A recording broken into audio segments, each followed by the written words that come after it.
Obamacare amounts to euthanasia. We're going to talk about the defects of Obamacare today and tomorrow. You know, we've forgotten a lot of them.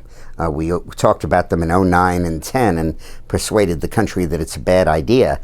We have to bring those arguments up again because it's very clear the only way to repeal Obamacare now is to repeal Obama.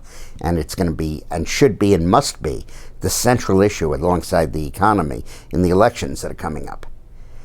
What Obama does is he cuts Medicare by $500 billion over 10 years. Now, when Gingrich tried to cut Medicare in the Clinton years, I fought against him, but it was not a horrific cut. It said everybody should pay a little more in premiums, a little bit more in co-payments, a little bit higher deductible, and it was stuff where you basically tighten your belt and get a little less benefit and we'll squeeze out $500 billion. But what Obama's done is something totally different. He's not doing any of those things. He's saying that we are going to ration medical care. We will reduce everybody in the country on Medicare to a statistic. Quality life years remaining. QARYs. And we'll find out how many quality life years remaining everybody has. They've already collected all of our medical data. Your blood pressure, your weight, your height, whether you smoked or not, all surgeries you've had, any prescription medicines you've ever taken in the course of your entire life, any hospitalizations, any diagnoses, all of those are now in a computer in Washington and in the different states. Forget about it when you sign the medical privacy form in the doctor's office.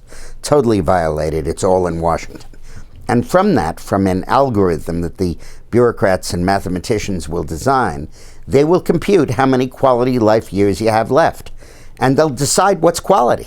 I mean, maybe you're going to live for 7 more years, actuarially. Well, that's okay. Insurance companies do that all the time. But they will decide that only 4 of those are going to be quality years. The other 3 aren't worth anything. Outrageous. And then what they do is in evaluating a medical procedure, they say, well, how much is it going to cost? How many quality life years do you have remaining? What's the long division? And how much is the cost per year?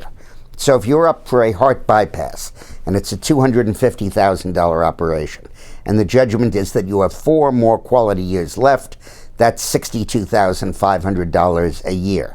And our guideline is $25,000, so I'm sorry, you can't have that. I know it means you're going to die soon, and I know it takes away a lot of living that you'd like to do, but I'm sorry, and I know that you paid into Medicare your whole life, and you paid Social Security your whole life, and maybe you're a combat veteran who fought for this country, but it has to go to somebody who has more quality remaining life years ahead of them, even if they're here illegally, even if they just arrived, even if they've never paid taxes. It's going to go to those people and not to you.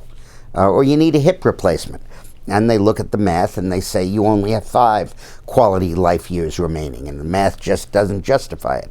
I know that'll mean you'll be in a wheelchair. I know that people in wheelchairs die on average within 2 years, and I know this is in effect a death sentence, but, you know, I can't do anything about it. That's what the mathematics leads us to. Now, we can all disagree as to when life begins. Some of us say at birth, some of us say at conception, some of us say at viability, but we sure as hell can all believe and realize that it only ends at death. And death is a decision that God should make. The medical industry should fight like crazy to postpone as long as they can, and a government bureaucrat should not take upon himself and his mathematical model the right to make that decision. And those are the stakes in this Obamacare fight. If you are over 80 years old, or in your late 70s, or you have a father or a grandfather who's there, Obamacare amounts to an early death. Can't say it any other way. Because if you need a medical procedure that's life-saving, you will probably not be able to get it because of the bureaucracy that Obamacare is setting up and the regimen that it sets up. You could be pro-choice or pro-life, but when it comes to people that are already alive, there's only one choice: pro-life. Thanks for watching.